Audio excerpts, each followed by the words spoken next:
राज्यातील बाजार समितीमध्ये लाल कांद्याची आवक मोठ्या प्रमाणात येत असताना आता नव्यानं उन्हाळ कांद्याची आवक देशांतर्गत बाजार समितीमध्ये दाखल होत असल्याने येवला कृषी उत्पन्न बाजार समितीमध्ये गेल्या 4 दिवसात 400 रुपयांची मोठी घसरण होत कांद्याचे सरासरी बाजारभाव 1700 रुपयांपर्यंत कोसळले असून येणाऱ्या दिवसात आणखीन बाजारभाव घसरण झाल्यास उत्पादन खर्चही निघणं मुश्किल होणार असल्याने कांदा उत्पादक शेतकऱ्यांच्या चिंतेत वाढ झाली आहे। कांद्यावरील 20% निर्यात शुल्क हटवण्याची शेतकऱ्यांसह व्यापाऱ्यांची मागणी केली आहे। आज येवला कृषी उत्पन्न बाजार समिती सकाळच्या सत्रात 300 वाहनातून कांद्याची आवक होत कांद्याला जास्तीत जास्त 2000, कमीत कमी 700 रुपये तर सरासरी 1700 रुपये प्रति क्विंटलला बाजारभाव मिळाला आहे।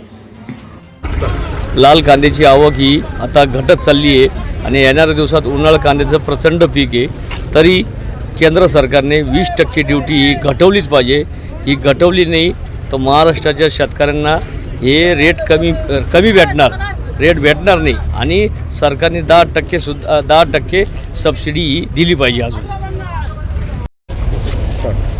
चालू वर्षाच्या तुलनेत आजपर्यंत लाल कांद्याची आवक टिकून आहे, परंतु योग्य प्रमाणात भाव मिळत नाही। त्यातच आता नवीन उन्हाळ कांदा सुरू झालेला आहे। आज रोजी 1600, 1700, 1800 पर्यंत कांद्याचा बाजारभाव आहे।